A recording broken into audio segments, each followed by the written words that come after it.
Okay, so we've made it to the last module. Great job so far. In Module 4, we're going to continue our discussion of the gods, goddesses, and demons by looking at the transition from the devotional context to now, in one tradition, to now thinking about more broadly what it means to have three different types of devotional traditions within one larger umbrella of Hinduism. And so we're going to continue thinking about Vaishnavism, but introduce new ideas from traditions from Shaivism, people who worship Shiva, and Shaktism, people who worship the goddess or Shakti.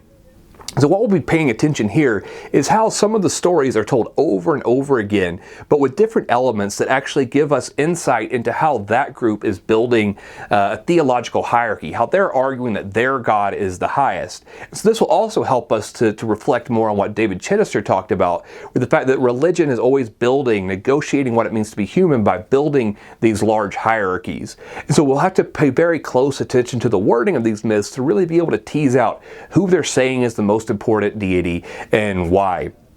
So, like I said, we'll be introducing stuff from Shaivism. So we'll introduce the deity Shiva through lecture, his iconography like we did in Vaishnavism, and also reading through some of the stories from the Puranas.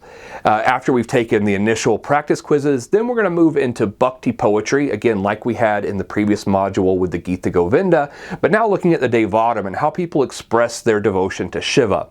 After we finish the section on Shiva, we'll have another Encountering Divinity assignment, our fourth of the semester, in which you'll see a sculpture from Kanchipuram of Shiva and try to identify the different characters, again applying the knowledge that you've learned in the lectures and readings into this material. So really focusing on the process of how you identify.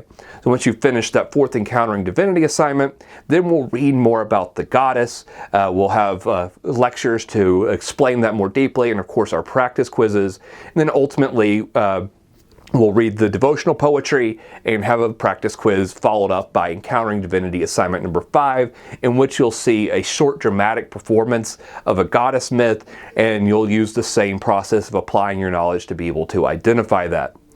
At the end of the goddess section, you will have your moment to write your last discussion post, in which you will discuss how these different stories build theological hierarchies and what this means more broadly about divinity in South Asia.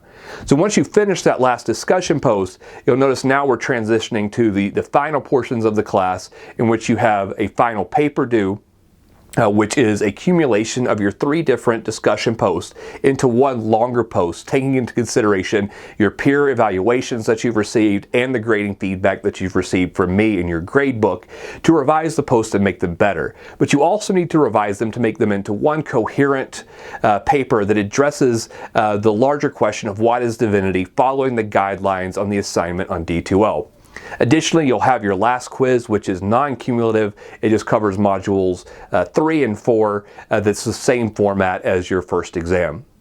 So good luck, and it's been a great semester.